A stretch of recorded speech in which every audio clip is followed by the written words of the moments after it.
이 시각 주요 뉴스입니다. 전국이 이탈 규모가 93%에 이른 가운데 어제부터 간호사가 진료 행위에 본격 투입됐습니다.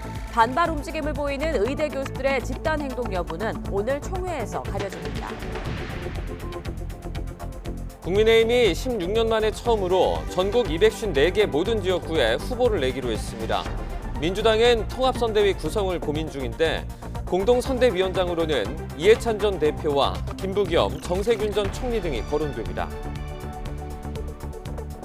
대낮에 서울 도심에서 흉기를 들고 활보하다 행인 얼굴을 다치게 한 50대 남성이 경찰에 붙잡혔습니다. 또 충남 아산시에 있는 새마을금고에서 복면을 쓴 채 직원들을 흉기로 위협하고 1억 2천여만 원을 빼앗아 달아난 강도가 범행 4시간 반 만에 검거됐습니다.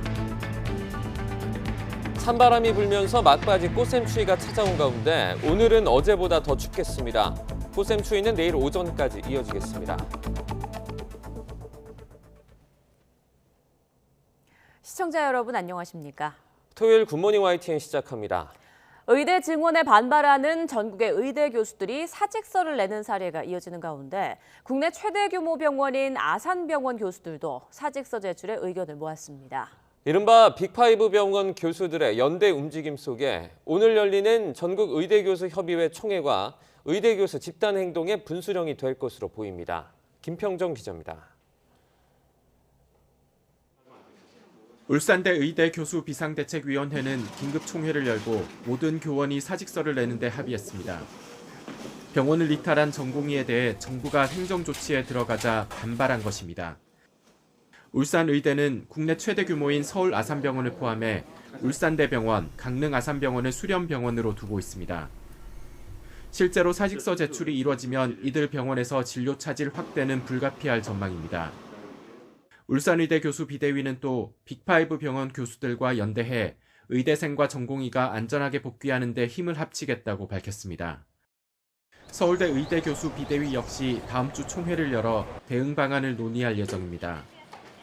서울대 총장과 의대 학장이 제안한 의대생과의 간담회는 학생들의 불참으로 취소됐습니다. 빅5를 넘어 전국 의대를 통틀어 교수들이 대응 방안을 논의하는 자리도 열립니다. 전국의과대학 교수협의회는 비공개 총회를 열어 의료 현안에 대해 논의하기로 했는데 사직서 제출에 대한 의견도 오가는 것으로 알려졌습니다. 따라서 이 자리가 의대 교수들의 집단행동 향방을 가르는 계기가 될 것으로 보입니다. 아직은 개별적인 사직에 국한된 의대 교수들의 움직임이 집단행동으로 번질지는 다음 주가 분수령이 될 것으로 보입니다. YTN 김평정입니다. 병원을 떠난 전공의들이 12,000명에 육박하는 것으로 집계됐습니다. 중앙재난안전대책본부는 그제 오전 기준으로 100개 수련병원에서 계약을 포기하거나 사직서를 내고 병원을 떠난 전공의가 11,900여 명으로 전체의 92.9%에 달한다고 밝혔습니다. 정부는 이들에 대한 업무 개시 명령 위반이 확인되는 대로 면허 정지를 위한 행정처분을 진행할 방침입니다. 정부가 시범사업을 통해 진료지원 간호사의 업무를 대폭 확대한 가운데 진료지원 간호사의 제도화를 검토하겠다고 밝혔습니다. 보건복지부는 브리핑을 통해 이번 시범사업은 합법적인 범위에서 추진되는 것이고 진료지원 간호사 제도화를 검토하는 건 의료체계를 정상화해 나가는 길이라고 밝혔습니다. 그러면서 진료지원 간호사의 업무는 이미 현장에서 의사의 지도와 감독 아래 수행되고 있다며 전문의 중심 병원으로 가기 위해 제도화가 필요하다고 강조했습니다. 대한간호협회에서 새로운 간호법을 추진하기로 한 데 대해선 의견을 경청하고 반영하겠다고 밝혔습니다. 네, 전공의들의 집단 이탈로 벌써 3주 가까이 의료 공백 사태가 이어지고 있습니다. 정부는 재정을 투입해 간호사 업무 범위를 확대하고 또 비대면 진료도 대폭 허용하고 있지만 전공의들의 빈자리를 채우기에는 미봉책에 불과하다는 지적도 나옵니다. 김혜은 기자입니다. 전공이 없는 병원으로 2주 이상 버티기 어렵다고 내다봤던 정부. 3주가 다 된 지금 응급, 중증 의료 체계는 안정적이라고 진단했습니다. 일부 환자 불편이 있으나 중증, 응급 환자 중심의 비상 진료 체계는 안정적으로 유지되고 있습니다. 하지만 의료 공백이 커지면서 궁여지책으로 전공의들이 하던 98개 의료 행위를 간호사에게도 허용해줬습니다.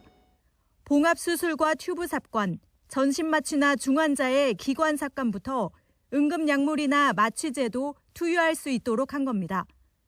일부 간호사들이 암암리에 해오던 일이라지만 이렇게 전면 허용하면 의료사고를 유발할 우려가 크다는 지적이 나옵니다. 이럴 거라면 차라리 간호사들한테 의사 면허를 발급하라. 이것은 굉장히 의료사고의 위험이 높고 환자 안전에도 굉장히 문제가 된다고 생각을 합니다. 간호사 업무 범위 결정권이 의료기관장에 있다 보니 병원마다 혼선이 발생할 가능성도 있습니다. 모든 의료기관의 초진 환자까지 대폭 확대한 비대면 진료도 마찬가지입니다. 비대면 진료가 허용되면서 플랫폼 이용자는 2배로 급증했지만 대부분 의원급인데다 경증 환자 위주인 걸로 나타났습니다. 정부는 비대면 진료로 대학병원은 중증 응급 환자에 집중할 수 있다고 내다봤지만 정작 대학병원 환자들의 불편은 커지고 있습니다. 대기실에 사람이 꽉 차가지고 숨만 문제가 아니고 중증 환자부터 한다는데 옆에서 지켜보는 제 한 사람이 더 아픈 것 같은데. 군 병원을 민간인에게도 개방했지만 접근성이 떨어지는 데다 중증 치료를 전담하기에는 역부족이라는 한계도 있습니다. 공보위와 군의 간 투입 역시 당장 멈춰선 대학병원의 수술이나 진료를 회복하는 역할은 어렵습니다. 비상의료 대책이 근본적인 해결책으로는 역부족인 상황에서 경무에 시달리는 의료 인력이 버티는데도 한계가 있다는 지적입니다. YTN 김혜은입니다. 시민단체가 병원에 남은 전공의들의 명단이 담긴 블랙리스트가 공개된 진상을 파악해달라며 경찰에 고발장을 제출했습니다.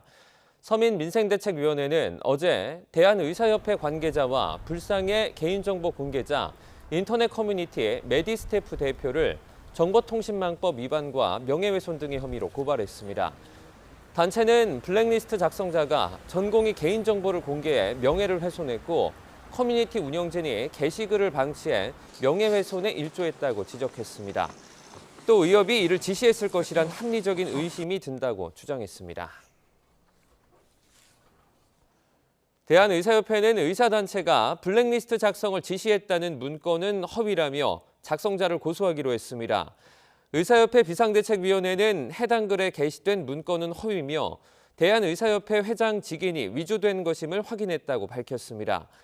그러면서 범죄자에 대한 강력한 처벌을 요구할 것이라며 게시자를 사문서 위조 및 허위사실 유포, 업무방해 등의 혐의로 고소한다고 밝혔습니다. 한덕수 국무총리는 의료계 일각에서 현장에 남아있는 전공의들을 색출하거나 공격하려는 움직임이 있다는 지적과 관련해 정부는 이런 행태를 절대 좌시하지 않겠다고 경고했습니다. 한 총리는 의사 집단행동 중앙재난안전대책본부 회의에서 이같이 밝히고 보건복지부와 경찰청은 해당 사안을 명확히 밝히고 조치해달라고 주문했습니다.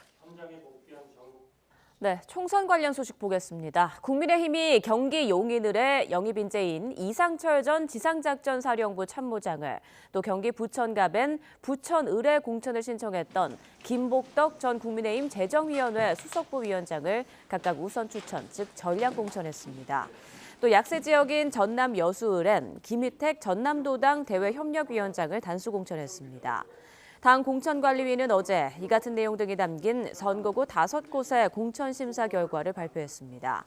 국민의힘은 오늘은 대표적 약세 지역으로 꼽히는 전남 지역 후보를 추가로 공천하는데 전국 모든 선거구에 후보를 내는 건 16년 만입니다. 국민의힘 지역구 공천이 마무리 단계에 접어든 가운데 어제 기준 현역 의원 교체율은 31.5%로 나타났습니다. 여당 의원 114명 가운데 18명은 출마를 포기했고 18명은 공천에서 탈락하거나 국민추천제가 적용돼 사실상 컷오프 됐습니다. 현역 의원 12명은 아직 경선 중인데 앞서 정영환 공천관리위원장은 공천이 모두 끝나면 최종 교체율이 35%가량 되지 않을까 싶다고 말했습니다. 국민의힘은 오늘까지 서울, 강남과 대구, 울산 등 강세 지역 5곳에서 국민 추천 후보를 모집하고 위성정당 국민의 미래는 오늘 비례대표 후보 공모 접수를 마감합니다.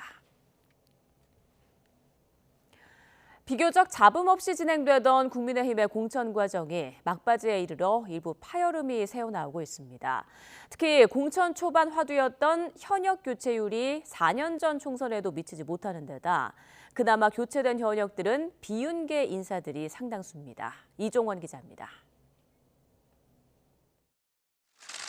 친윤계 핵심인 장제원 의원의 불출마 선언은 22대 총선 집권 여당의 키워드가 희생과 혁신이 될 거란 기대감을 끌어올렸습니다.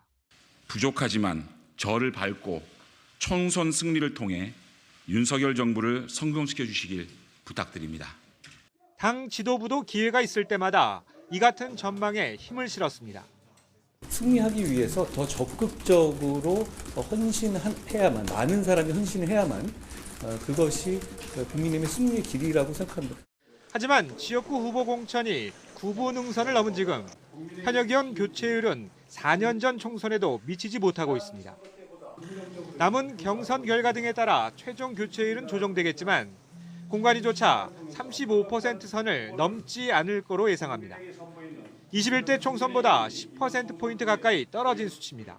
한 35% 정도 되지 않을까 싶어요. 그게 어떻게 나올지 모르겠지만 저 현역들이 유리하긴 한데 중진이나 전통적 강세 지역인 TK의 물갈이 폭은 더 미미합니다.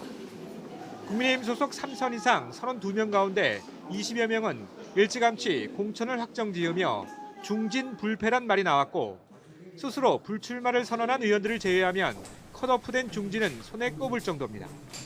특히 4년 전 총선에선 TK 지역 의원들이 절반 넘게 바뀌었지만 이번 총선에선 30%대에 불과합니다.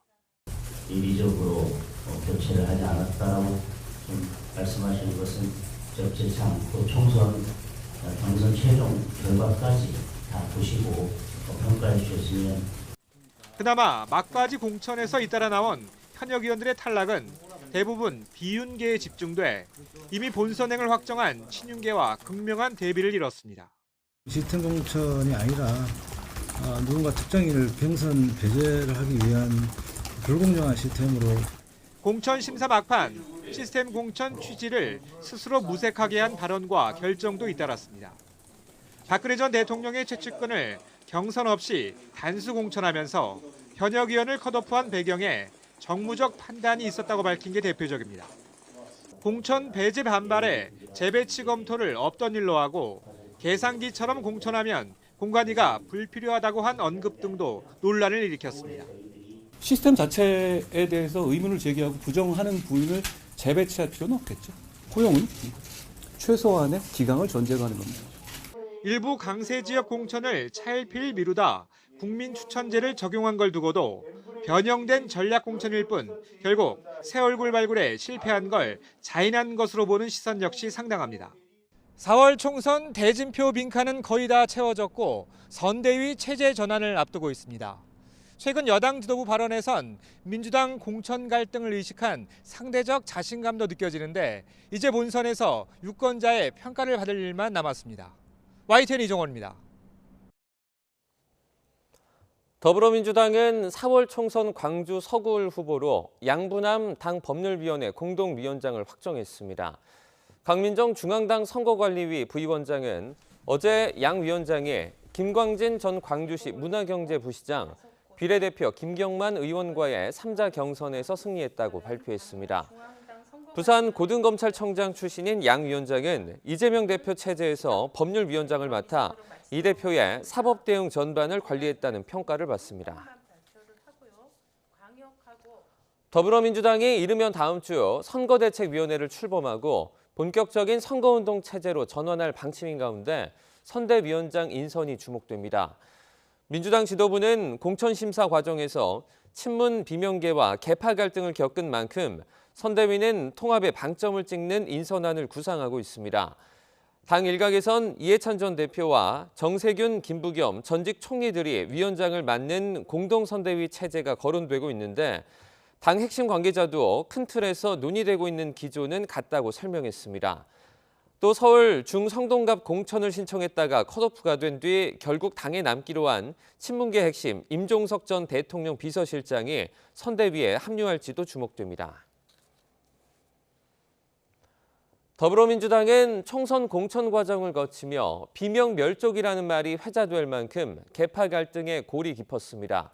친문재인에서 친이재명으로 주류 세력이 교체되는 진통으로 볼 수 있지만 집권 여당과의 본선 경쟁에는 경고등이 켜졌다는 분석도 나오고 있습니다. 안윤학 기자입니다. 지난 6일 발표된 민주당 경선 결과는 비명 행사의 밤으로 표현될 만큼 당내 충격이 컸습니다. 직전 원내대표였던 박광온 의원을 비롯해 강병원, 윤영찬 등 대표적 비명계 의원들이 줄줄이 친명 도전자에게 무릎을 꿇었기 때문입니다. 참으로 놀랄 일이 벌어지지 않았습니까? 민주당은 당원의 당이고 국민이 당의 주인이라는 사실을 경선을 통해서 증명했습니다. 혁신 공천, 그리고 공천 혁명입니다. 친문 좌장 홍영표 의원은 경선 기회조차 받지 못하고 컷오프된 데 반발하며 탈당했습니다. 정치적 학살입니다. 어떠한 비판도 허용하지 않고 오로지 이재명의 민주당으로 가겠다는 대국민 선전포고입니다. 민주당 주류 무대에서 친문계가 지고 친명 세력이 확고히 자리 잡은 대표적 장면으로 남았습니다. 결정적 계기는 지난해 이재명 대표 체포동의안 가결 사태가 꼽힙니다. 가결표를 던졌을 것으로 추정되는 비명계 대다수가 경선 감점을 받는 현역 평가 하위 20%에 몰리면서 경선 탈락으로 이어졌다는 겁니다. 다수의 당원들의 뜻이 있는 거고 평소에 그와 다른 행보를 하셨던 의원님들이 고배를 마신 것이라고 봐야 하지 않겠습니까? 하지만 과연 본선에서 이기는 공천이었느냐에는 의구심을 품는 목소리가 적지 않습니다. 조국 혁신당으로 지지층이 분산된 탓도 있지만 최근 당 지지율이 떨어진 게 그 방증입니다. 투표장으로 적극 달려가야 할 당원들마저 친명 비명으로 갈린 상황에서 중도층의 정권 심판론을 설득하기가 쉽지 않을 거란 지적이 나옵니다. 친명 일색의 분들로 후보가 정해지고 있다라고 하는 어떤 흐름은 중도층 표심에도 그렇게 좋은 영향을 미칠 것 같지는 않습니다. 지역 기반과 본선 경쟁력이 상대적으로 떨어질 것으로 평가받는 친명계 신인들이 전면에 나서게 된 것도 부담일 수밖에 없습니다. 다음 주 윤곽을 드러낼 선거대책위원회가 내부 결집을 끌어낼 통합형으로 구성될지가 총선 레이스의 주요 분기점이 될 것으로 보입니다. 공천 내홍을 서둘러 수습하고 다소 힘을 잃은 정권 심판론의 동력을 되살리는 건 역시 이재명 대표의 숙제로 남았습니다. YTN 안윤학입니다. 총선 격전지인 경기도 성남시를 방문한 국민의힘 한동훈 비상대책위원장은 더불어민주당 이재명 대표의 대장동 비리와 백현동 비리로 성남 시민의 명예가 훼손됐다고 비판했습니다. 한 위원장은 어제 성남시 수정구에 있는 중앙시장을 찾아 이번 총선에서 반드시 승리해 성남의 명예를 회복하겠다며 이같이 말했습니다. 한 위원장은 또 성남시의 재개발, 재건축 이슈와 관련해 정부와 시민의 뜻을 받들어 적극적으로 추진해 도시를 역동적으로 만들겠다고 약속했습니다. 관련 발언 직접 들어보시죠. 이재명 대표의 대장동 비리니 백현동 비리니 하는 식의 비리 때문에 성남 시민의 명예가 훼손됐습니다. 저희가 성남에서 반드시 여러분의 선택을 받아서 성남시의 명예를 회복하고 성남을 다시 한번 역동적 발전의 중심에 놓겠습니다. 오늘 지금 이 시간에 성남에서 우리가 가장 어렵다고들 하는 성남 수정에 왔고 이재명 대표는 서초동의 법정에 있습니다. 더불어민주당 이재명 대표의 공직선거법 위반 혐의 재판이 49일 만에 재개된 가운데 법정에 출석을 하던 이 대표가 자신과 아내는 무작위 기소로 재판을 받고 있는데 김건희 여사는 특검까지 막혔다며 비판하는 발언을 쏟아냈습니다. 이 대표는 어제 오전 서울중앙지방법원에서 열린 재판에 출석하며 김 여사는 주가 조작과 명품 가방 수수 등 범죄 혐의가 상당한 증거로 소명되는데도 수사는커녕 국회가 추진하는 특검까지 대통령의 거부권 행사로 막혔다고 밝혔습니다. 직접 들어보시죠.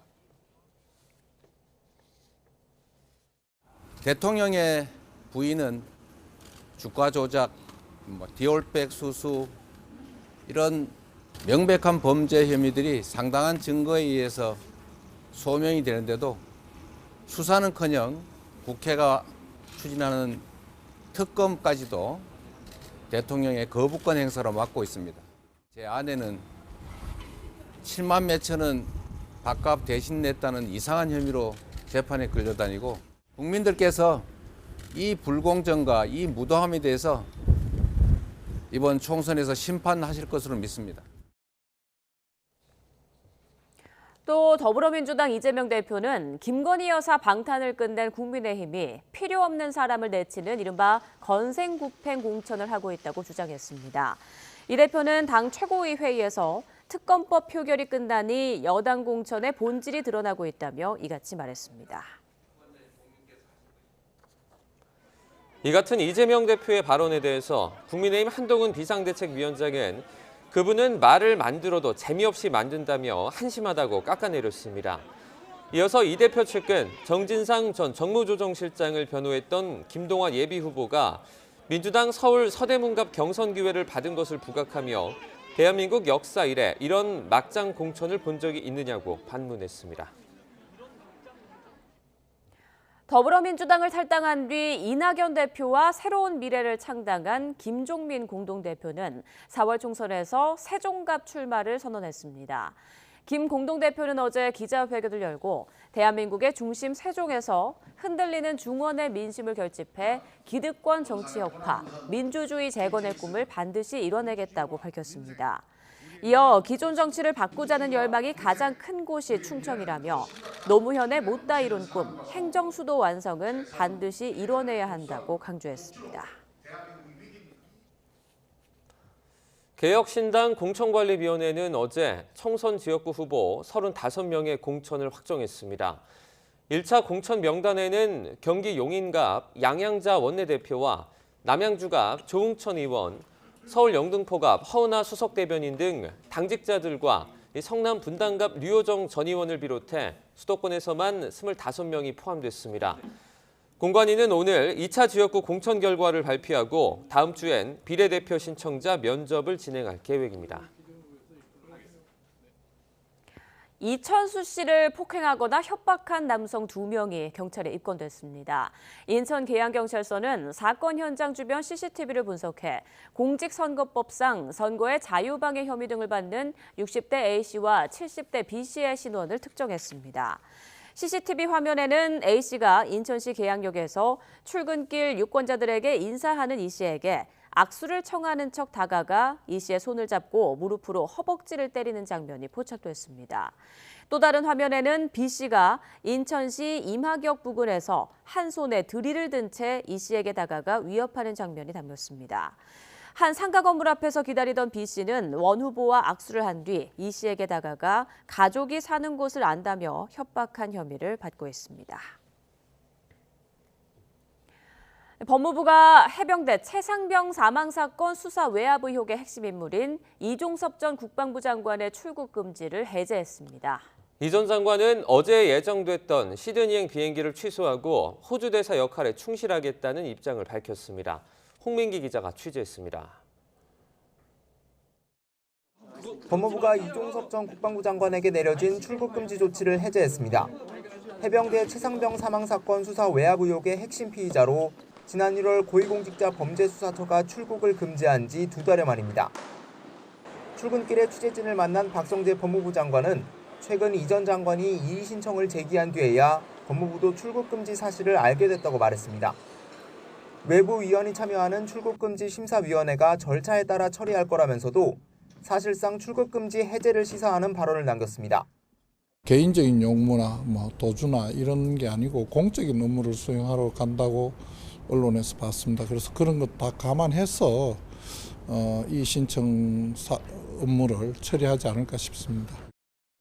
박 장관의 발언 5시간쯤 뒤 심사위도 이 전 장관에 대한 출국 금지 조치 해제를 결정했습니다. 이 전 장관의 출국 금지 사실이 외부로 알려진 지 불과 이틀 만에 속전속결로 출국 금지가 풀린 겁니다. 별다른 조사 없이 이 전 장관에 대한 출국 금지가 수차례 연장돼 왔으며 최근 조사가 이뤄졌고 본인도 수사 협조를 약속한 점을 고려했다고 설명했습니다. 이런 가운데 이 전 장관은 출국 금지 해제 전 어제 오후 타려고 했던 호주 시드니행 비행기를 돌연 취소했습니다. 호주 대사로 임명된 다음 날 최근까지 살던 경기도 수원시 자택을 정리한 정황도 포착됐습니다.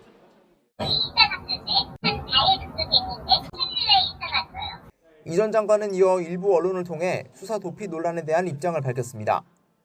보도를 통해 출국 금지 사실을 알게 된 후 법무부에 이의 신청을 제기했다며 공수처와 필요한 조치를 취했고 정상적인 절차를 거쳐 출국하려는 거라고 설명했습니다. 또 필요할 경우 향후 공수처 수사에도 협조하겠다며 호주 대사로서 주어진 역할에 충실하겠다고 강조했습니다. 그러나 이 전 장관이 4시간에 불과한 공수처 약식 조사만 받은 채 호주로 출국하면 추가 압수수색을 비롯한 강제 수사가 사실상 불가능해지는 만큼 논란은 이어질 것으로 보입니다. 공수처는 이 전 장관의 출국 금지 해제에 대해 종전대로 차분하게 법과 원칙에 따라서 수사를 계속해 나가겠다는 원론적 입장만 밝혔습니다. YTN 홍민기입니다. 더불어민주당 홍익표 원내대표는 이종섭 전 국방부 장관을 호주 대사로 임명하기 전 출국 금지 사실을 몰랐다는 대통령실의 해명은 거짓말일 수밖에 없다고 비판했습니다.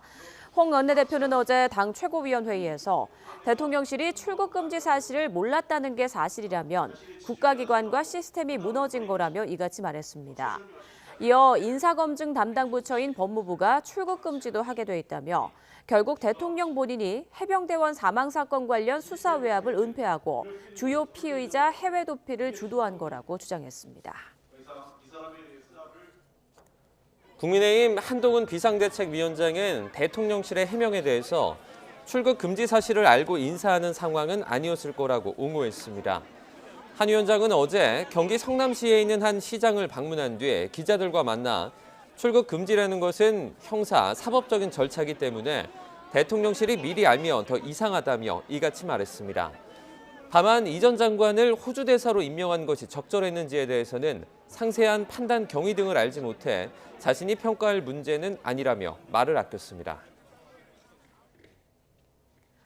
네, 어제 대낮에 서울 도심에서 일면식도 없는 사람에게 흉기를 휘두른 남성이 경찰에 붙잡혔습니다. 피해자는 귀와 얼굴을 다쳐서 병원으로 옮겨졌는데 생명에 지장은 없는 것으로 파악됐습니다. 이미혜진 기자입니다. 빨간 점퍼를 입은 남성이 한 손에 흉기를 들고 주변을 어슬렁거립니다. 얼굴엔 위장 크림까지 발랐습니다.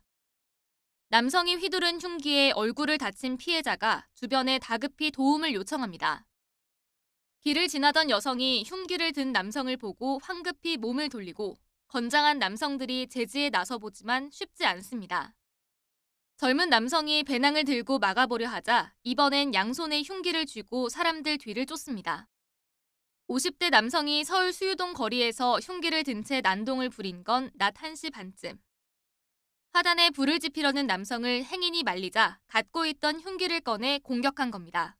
이 과일 가게에서 피해자와 5분가량 대치하던 남성은 난동을 말리려던 가게 주인까지 위협하기 시작했습니다. 피해자는 병원으로 옮겨졌지만 생명에 지장은 없는 것으로 파악됐습니다. 범행을 저지른 남성과 피해자는 모르는 사이인 것으로 알려졌습니다. 이제 가방에서 칼이 한 3개 정도에서 4개 정도가 더 있었어요. 거기서 이제 제일 긴 칼을 뽑아서 이제 저를 이제 죽이겠다고 이제 저를 쫓아오게 된 거죠. 뭐 전쟁 준비를 해야 된다니 뭐 이런 얘기를 했었고요. 정신적으로 조금 이상이 있는 상태였던 것 같아요. 이 남성을 특수상해 혐의로 현행범 체포한 경찰은 흉기를 소지하게 된 경위와 함께 이상동기 범죄, 이른바 묻지마 범죄인지 조사할 예정입니다. YTN 임혜진입니다. 충남 아산시에 있는 새마을금고에 복면 강도가 침입해 직원들을 흉기로 위협하고 1억 2천여만 원을 빼앗아 달아났습니다. 범인은 범행 4시간 반 만에 경기도 안성에 있는 한 대형 쇼핑몰에서 경찰에 붙잡혔습니다. 양동훈 기자입니다. 외투를 뒤집어 쓴 남성이 경찰차에서 걸어 나옵니다. 특수강도 혐의로 체포된 50대 남성 A씨입니다. A씨는 어제 오후 4시 반쯤 충남 아산시에 있는 한 새마을금고에서 현금 1억 2천여만 원을 훔쳐 달아났습니다. 범행 동기만 좀 짧게 말씀 좀 부탁드리겠습니다. 빚이요? 복면을 쓰고 침입한 A씨는 직원들을 흉기로 위협하며 가방에 돈을 담도록 강요한 것으로 조사됐습니다. 이후에는 직원들을 금고에 가두고 직원 중 한 명의 차를 훔쳐 도주했습니다. 강도는 새마을금고에서 500m 정도 떨어진 이곳 삽교천 근처에 훔친 차를 버린 뒤 달아났습니다. 그리고는 인근에 미리 준비해둔 렌터카를 타고 경기도 방향으로 도주했습니다. A씨는 그러나 새마을금고에서 약 40km 정도 떨어진 경기도 안성의 한 대형 쇼핑몰에서 긴급 체포됐습니다. 범행을 벌인 지 4시간 반 만입니다. 차를 갈아타고 그 안성 복합몰 그 센터로 그쪽으로 이동을 해서 그 현장에서 직원들은 잠복을 했었고 그 피의자가 가족과 식사를 하고 나오는 것을 잠복 중에 검거를 했습니다. 경찰은 전체 피해 금액 중 1,000만 원을 제외하고 모두 회수했는데 A씨는 경찰 조사에서 이 돈으로 빚을 갚았다고 진술한 것으로 파악됐습니다. 경찰은 A씨에 대한 조사를 마치는 대로 조만간 구속영장을 신청할 방침입니다. YTN 양동훈입니다. 한 중학생이 학교 앞에서 다른 동급생에게 흉기를 휘둘러 경찰에 붙잡혔습니다. 서울 송파경찰서는 중학교 3학년인 A양을 특수상해 혐의로 현행범 체포해 조사하고 있습니다. A양은 어제 오후 5시 반쯤 서울 잠실동에 있는 중학교 정문 앞에서 동급생과 다투다 흉기를 휘두른 혐의를 받습니다.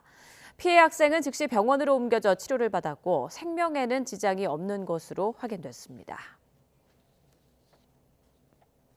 오늘 새벽 1시쯤 강변북로에서 구리 방향으로 달리던 고가의 외제차가 갓길에 서 있던 화물차를 들이받았습니다.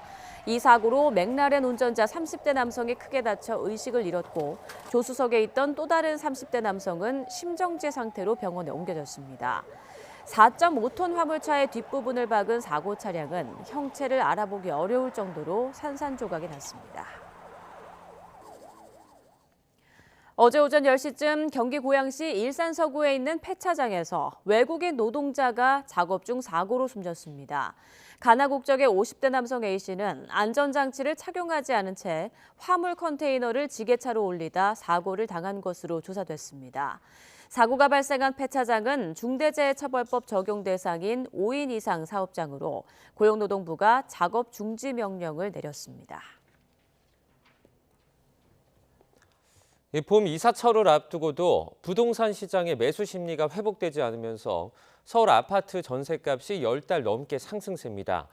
실거주 의무가 유예되면서 서울 강동 등 일부 지역에서 매물이 크게 늘긴 했지만 전체 가격에 미치는 영향은 미미했습니다. 윤혜리 기자입니다. 분양가 상한제가 적용되는 아파트에 대한 실거주 의무가 3년 유예되면서 일부 지역에서는 전세 매물이 대거 쏟아지고 있습니다. 지난달 입주를 시작한 서울 강동구 아파트의 전용 면적 84제곱미터 전세가는 5억 5천만 원에서 6억 5천만 원 선입니다. 비교적 최근에 준공된 주변 아파트 시세보다 1억 원에서 2억 원 더 저렴합니다. 여기 입주장이라서 지금 전세가 많이 오르진 않았어요. 3, 4편 기준으로 한 6억 전후? 실제로 올해 10,000가구가 넘게 입주할 예정인 서울 강동구는 한 달 만에 전세 매물이 15.5% 늘었습니다. 서울 25개 자치구 가운데 매물 증가폭이 가장 가팔랐습니다. 반면 서울 아파트 전셋값은 지난해 5월 넷째 주부터 42주 연속 상승세입니다. 이번 달 서울 아파트 전세 매물은 32,000여 건으로 전셋값이 오르기 시작한 지난해 5월과 비교하면 17.6% 줄었습니다. 수요는 느는데 매물은 자취를 감추면서 전셋값이 고공행진하고 있는 겁니다. 문제는 매수 관망세가 짙어지면서 상승세가 당분간 이어질 거란 겁니다. 입주 물량이 나오는 지역들은 일시적으로 이제 공급 과잉으로 전세 가격 안정에 도움이 되겠지만 이들 지역들도 입주 물량이 소화가 되면 다시 또 전세 가격 올라갈 수도 있기 때문에 올해 공급이 줄어 입주 물량이 부족한 가운데 일부 지역의 전세 매물 증가가 가격 안정에 영향을 미치기엔 한계가 있다는 전망입니다. YTN 윤혜리입니다. 금사과라고 불릴 정도로 과일값이 폭등하면서 전체 물가도 다시 3%대로 올랐습니다. 한국은행 목표치인 2%대가 멀어지면서 기준금리 인하 시점도 더 미뤄질 가능성이 커졌습니다. 이영원 기자입니다. 주춤했던 물가 상승률이 다시 3%대로 튀었습니다. 70% 넘게 폭등한 금사과를 포함해 과일값이 고공행진한 영향이 컸습니다. 전체 과일값은 무려 40% 넘게 치솟아 32년여 만에 최고치로 올라섰습니다. 사과를 항상 먹고 있는데 너무 가격이 비싸니까요. 어떻게 가보니까는 한 알에 5,000원도 하더라고요. 그래갖고 안 되겠다 해갖고 길로 대체하고 있어요. 국제 유가까지 꿈틀대면서 물가 전망은 더 어두워졌습니다. 정부가 재빨리 안정시키겠다고 했지만 상황은 녹록지 않습니다. 경제 수장이 물가 상황이 엄중합니다라고 얘기한 게 우리가 컨트롤할 수 있는 범위 바뀌잖아요. 기후 영향이 있죠. 여기다가 이제 국제 유가라는 건 우리가 컨트롤할 수 없는 요인이다 보니까. 물가 불안은 통화 당국에도 악재입니다. 기준금리 인하라는 정책 전환의 가장 큰 고려 요소가 물가이기 때문입니다. 한국은행 목표치인 2%와 더 멀어지면서 조기 인하 시점이 뒤로 밀릴 가능성이 커진 겁니다. 기준금리를 낮추게 된다라고 하면 물가 상승 압력이 좀 커질 수밖에 없기 때문에 기존에 그리고 빠르게 올라가고 있던 물가를 잡는 데 어려움이 있고 이에 따라서 기준금리가 조금 더 늦게 내려갈 가능성은 조금 있다. 여기에 미국의 정책금리 인하 시기가 늦어지고 있다는 점도 부담입니다. 미국 경제가 견조한 모습을 보이면서 인하 시기는 이르면 6월, 늦으면 연말까지 밀릴 수 있다는 전망까지 나오고 있기 때문입니다. 이에 우리가 먼저 인하에 나서기도 쉽지 않은 가운데 경기 회복까지 더뎌지면서 한국은행의 고민이 깊어지고 있습니다. YTN 이영훈입니다. 가상화폐 대장주 비트코인이 사상 처음으로 7만 달러를 돌파했습니다. 가상화폐 거래소에서 거래가 된 비트코인 한 개 가격은 미국 동부 시간 오전 10시 반쯤 7만 119달러, 우리 돈 9,227만 원을 찍었습니다. 지난 5일 6만 9천 달러 선을 뚫으며 사상 최고가를 29개월 만에 경신한 지 사흘 만입니다. 7만 선을 돌파한 비트코인은 다시 하락세를 보여 미국 동부 시간 낮 12시 6만 8천 선에서 거래되고 있습니다. 북한 비핵화 대화가 장기간 교착 상태를 벗어나지 못하는 가운데 북핵 문제를 총괄해온 외교부 한반도 평화교섭본부가 18년 만에 대폭 개편됩니다. 변화하는 환경에 맞춰서 북핵 문제를 더 큰 틀에서 전략적으로 다루는 동시에 정보 기능을 강화한다는 취지인데요. 북핵 협상 기능이 축소된 것 아니냐는 해석도 나오고 있습니다. 조수연 기자입니다. 남북한과 미국, 중국, 러시아, 일본이 참여했던 6자 회담. 2003년 8월 1차 회의를 시작으로 6차례 열리는 동안 9.19 공동성명과 2.13, 13 합의 등을 도출해내며 북핵 문제는 외형상 수습 국면을 맞는 듯했습니다. 하지만 2007년 9월 6차 회의를 마지막으로 회담이 중단된 뒤 북한은 합의 파기를 선언했고 김정은 정권 들어 핵무력 완성을 선언한 데 이어 급기야 동족을 향한 핵 사용까지 천명했습니다. 유사시 핵무력을 포함한 모든 물리적 수단과 역량을 동원하여 남수선 전 영토를 평정하기 위한 대사변 준비에 계속 박차를 가해 나가야 하겠습니다. 북핵 문제 해법을 놓고 한미일과 북중러의 평행선이 이어지며 6자 회담 재개는 기약 없이 미뤄졌고 2019년 하노이 북미 정상회담 결렬 이후 대북 대화는 사실상 단절됐습니다. 6자 회담 대응을 위해 출범한 외교부 한반도 평화교섭본부의 업무 범위는 당연히 한계에 이를 수밖에 없었고 변화가 불가피해졌습니다. 외교부는 조직 개편을 통해 18년 만에 한반도 평화교섭본부의 간판을 내리는 대신 외교전략정보본부로 확대 개편하기로 했습니다. 기존 한반도 업무와 함께 외교 전략, 외교 정보, 국제 안보, 사이버 업무를 총괄하게 됩니다.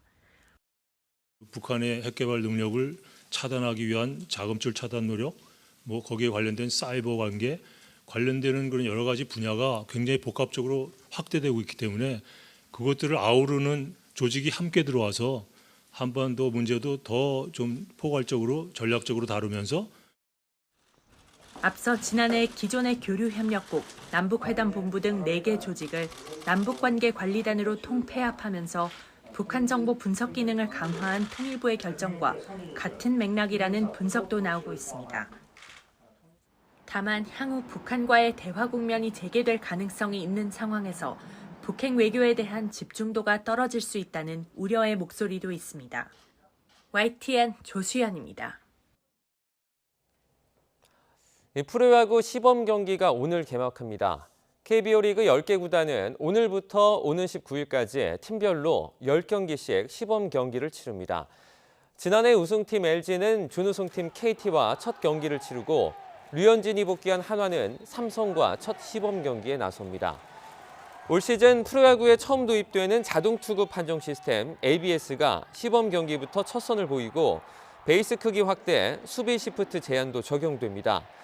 오늘 17일과 18일 미국 메이저리그 LA 다저스, 샌디에이고와 연습 경기를 치르는 LG와 키움은 시범 경기를 8경기만 치를 예정입니다.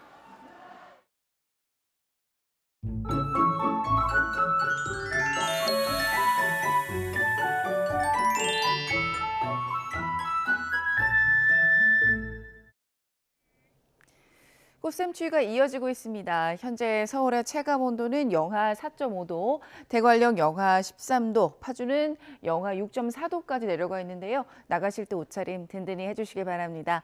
강원 중북부에는 한파주의보도 내려져 있습니다. 바람까지 불고 있어서 체감 온도를 끌어내리고 있습니다. 현재 기온 살펴봅니다. 춘천이 영하 5.7도, 청주가 영하 1.1도로 대부분 지방이 영하권이고요. 낮 기온을 살펴보면 서울이 7도, 부산은 10도로 예상됩니다. 오늘 전국이 맑겠지만 오후까지 전남과 제주도에는 바람이 강하게 불겠고 수도권과 충청 그리고 영남은 건조한 날씨가 계속됩니다. 불조심 해주시길 바랍니다. 날씨였습니다.